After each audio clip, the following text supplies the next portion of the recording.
Assalamualaikum warahmatullahi wabarakatuh. Shalom, Om Swastiastu, Namo Buddhaya, salam kebajikan dan salam sejahtera bagi kita semua. Selamat pagi semuanya.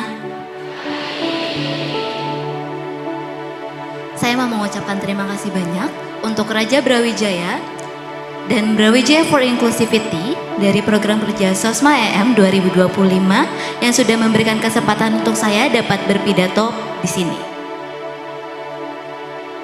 Perkenalkan, nama saya Jesselyn, panggilan isyarat saya seperti ini, dan saya adalah seorang tuli. Mungkin dari kalian di sini pernah berpikir, kalau tuli itu berarti nggak bisa berbicara. Tuli itu berarti bodoh. Tuli itu berarti nggak bisa apa-apa. Atau tuli itu harus disembuhkan. Saya pernah bertemu dengan teman dengar. Waktu itu, saya menjadi narasumber. Saya bercerita tentang pengalaman kehidupan tuli. Tapi, tiba-tiba orang ini menangis. Saya bingung, betul-betul bingung. Kenapa nangis? Kenapa harus nangis? Kenapa? Padahal, saya tidak menceritakan tentang tragedi atau kesedihan. Betul-betul nggak ada, serius nggak ada. Saya hanya bercerita tentang pengalaman kehidupan tuli aja. Teman-teman tuli di Indonesia masih mengalami hambatan besar karena kurangnya aksesibilitas, kurangnya fasilitas, kurangnya kesadaran masyarakat terkait tuli.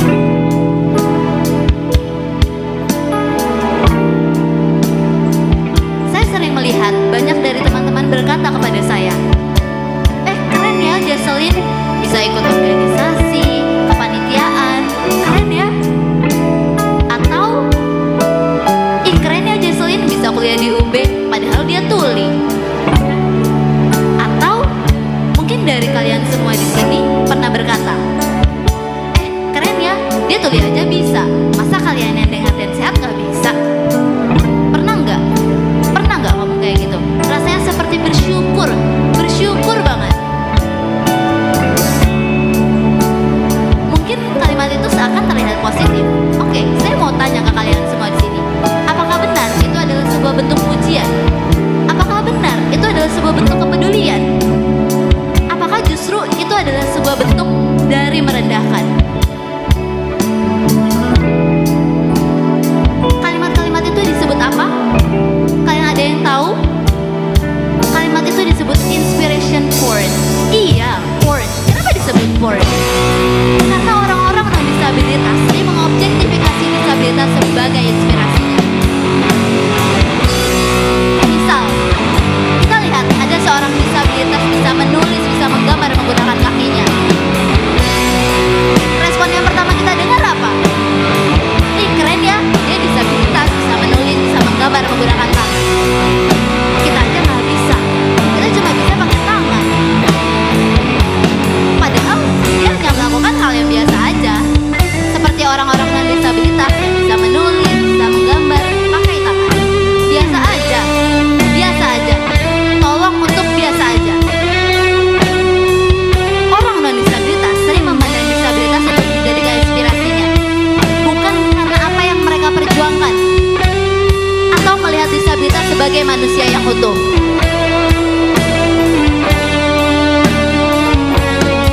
Mereka menganggap disabilitas sebagai orang yang luar biasa karena mereka melakukan hal yang biasa. Rasa perasaan merendahkan, perasaan belas kasihan yang disembunyikan di balik kata-kata pujian. Seperti hebat, keren, luar biasa, dia aja bisa. Mereka berpikir mereka memperjuangkan kesetaraan, padahal enggak.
informasi kepada tuli seperti juru bahasa isyarat dan subtitle.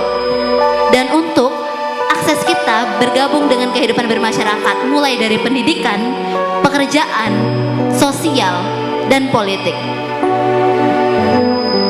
Kami nggak butuh belas kasihan karena kami tuli dan tidak bisa mendengar. Yang kami butuhkan hanya sistem yang bisa mendengar kami dan yang bisa mendukung kami. Jadi, tolong untuk semua di sini bisa berhenti untuk melihat kami dengan belas kasihan dan kekaguman yang berlebihan. Tolong cara berpikirnya dapat diubah. Mari kita semua di sini melihat dengan sudut pandang hak kesetaraan yang betul-betul dibutuhkan oleh teman tuli. Saya tidak sempurna. Kami tuli pun tidak harus sempurna untuk menjadi cukup. Terima kasih.